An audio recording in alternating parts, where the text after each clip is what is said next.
నా పేరు doctor CL Venkatrao. శిశువు జన్మించింది కానీ వెంటనే తల్లిపాలు ఇవ్వాలి.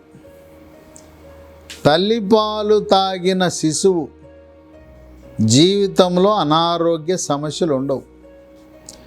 తల్లి నుంచి సంక్రమించిన పాల ద్వారా సంక్రమించిన రోగ నిరోధక శక్తి వల్ల అసలు ఎప్పుడూ అనారోగ్యం అనేది ఉండదు. హాస్పిటల్కి వెళ్ళవలసిన అవసరం ఉండదు. స్కూల్కి ఎప్పుడూ సెలవు పెట్టవలసిన అవసరం ఉండదు.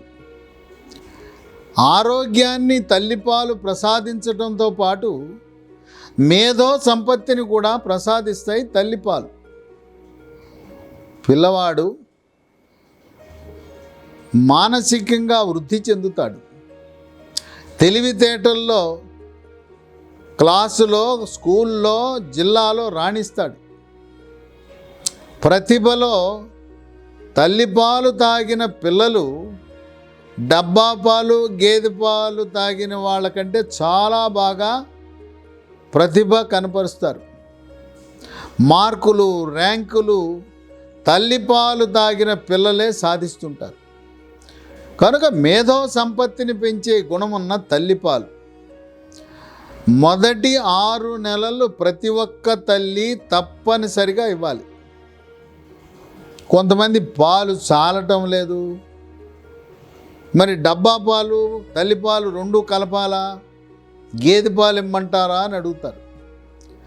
ప్రతిరోజు శిశువు జననము తర్వాత రోజుకు 8 సార్లు పిల్లని చనుమొన పట్టుకుని చీకుతూ ఉంటే ఆ పిల్ల ప్రేరణతో పాలు ఉత్పత్తి అవుతాయి.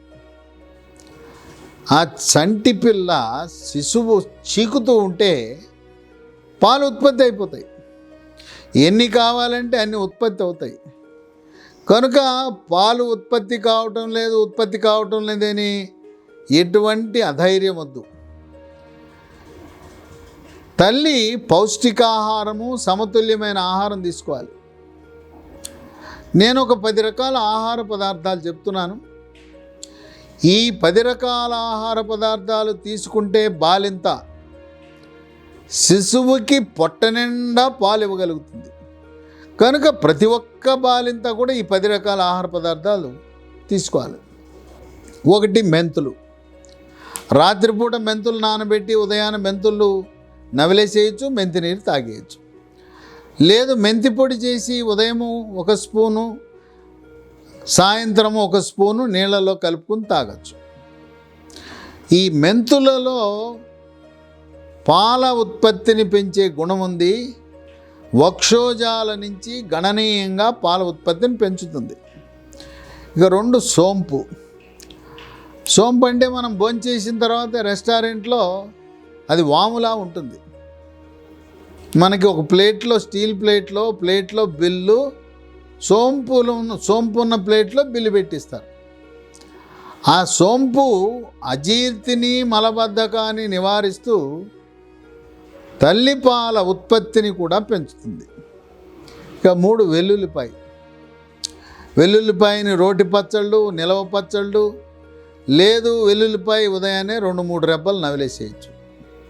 వెల్లుల్లిపాయని కూరల్లో, శాకాహారము, మాంసాహారము, చారు, పప్పుచారు, సాంబార్లో కూడా వేసుకోవచ్చు. ఇక 4 జీలకర్ర. జీలకర్ర మనం తిరగమాత పోపులో వేసుకుంటాం. జీలకర్రలో ఇనుము శాతం చాలా అధికంగా ఉంటుంది. కనుక జీలకర్రని అవసరమైతే కొంచెం జీలకర్రని పొడి చేసి ఉదయం 1 అర స్పూను, రాత్రి 1 అర స్పూను గోరువెచ్చని నీళ్ళలో కలుపుకుని జీలకర్ర ఆ పొడిని తాగటం మంచిది. ఇక 5 నువ్వులు. తెల్ల నువ్వులైనా పర్వాలేదు, నల్ల నువ్వులైనా పర్వాలేదు. ఈ నువ్వుల్లో కాపర్ ఉంటుంది, కాల్షియం ఉంటుంది. ఈ నువ్వులు, బెల్లము కలిపిన నువ్వులు ఉండలు, లేదు నువ్వులతో చేసిన అరిసెలు, బెల్లం అరిసెలు, నువ్వులు, లేదు గ్రామాలలో జీడీలని దొరుకుతాయి. బెల్లం జీడీలు, పంచదార జీడీలు. ఆ జీడీల మీద తెల్లటి నువ్వులు అతికిస్తారు. ఆ జీడీలు నువ్వులు వినియోగం వల్ల వక్షోజాల నుంచి పాల ఉత్పత్తి గణనీయంగా పెరుగుతుంది. ఇక 6 వాము. వాముని పొడి చేసి నీళ్ళల్లో కలుపుకుని ఉదయము రాత్రి వాము నీటిని తాగొచ్చు. 7 ఓట్ మీల్. ఓట్స్లో కాల్షియము ఐరన్ ఉంటుంది. ఉదయం టిఫిన్ బదులుగా ఓట్స్ తినచ్చు, రాత్రి భోజనంతో పాటు కూడా ఓట్స్ తినచ్చు. ఇక కూరగాయల్లో 8 నేతి బీరకాయ, సొరకాయ, కాకరకాయ. ఈ నేతి బీరకాయ అనేది కేవలం పచ్చడే చేసుకుంటారు. కార్తీక మాసంలో నేతి బీరకాయ పచ్చడి తినటం అది చాలా హిందూ సనాతన ధర్మం ప్రకారం ప్రశస్తమైనదని చెప్తారు. ఈ సొరకాయ అయినా కాకరకాయ అయినా ఉడకబెట్టిన కూరలు, పులుసు కూరలు పాలు పోసి వండుకోవాలి, కానీ ఫ్రై, రోస్టు, ఇగురు కూర వాడకూడదు. ఏదైనా కూడా రోస్టు, ఫ్రై, ఇగురు కూర వండితే దాంట్లో పోషక విలువలన్నీ నశించిపోతాయి. ఇక 9 క్యారెట్, బీటు. రోజు ఒక క్యారెట్, పైనుండే తొక్కు తీయకుండా రోజుకు ఒక క్యారెట్, బీట్ని సాలడ్ కింద తయారు చేసి దానిపై నిమ్మరసము, మిరియాల పొడి చల్లుకుని తినచ్చు. చిలకడ దుంప, గెనుసుగడ్డ, స్వీట్ పొటాటో. దీన్ని ఉడకబెట్టుకుని తినచ్చు, లేదు కాల్చుకుని తినచ్చు.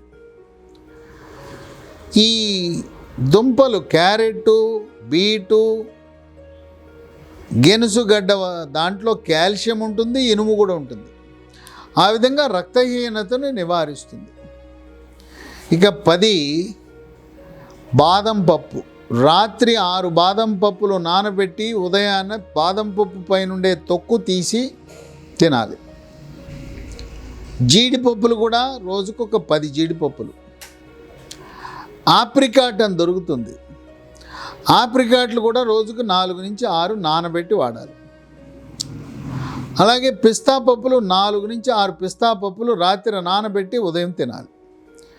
బాదం, జీడిపప్పు, ఆప్రికాటు, పిస్తా పప్పులు తినటం వల్ల, వీటి ప్రభావం వల్ల శరీరంలో ప్రోలాక్టిన్ అనే ఒక పాలను ఉత్పత్తిని ప్రభావితం చేసి వక్షోజాల నుంచి పాలు అధికంగా ఉత్పత్తి చేసే ప్రోలాక్టిన్ అనే హార్మోను ఉత్పత్తి అవ్వటం వల్ల తల్లి శిశువుకి పొట్ట నిండా పాలిచ్చే విధంగా ఆమె పాల ఉత్పత్తి పెరుగుతాయి.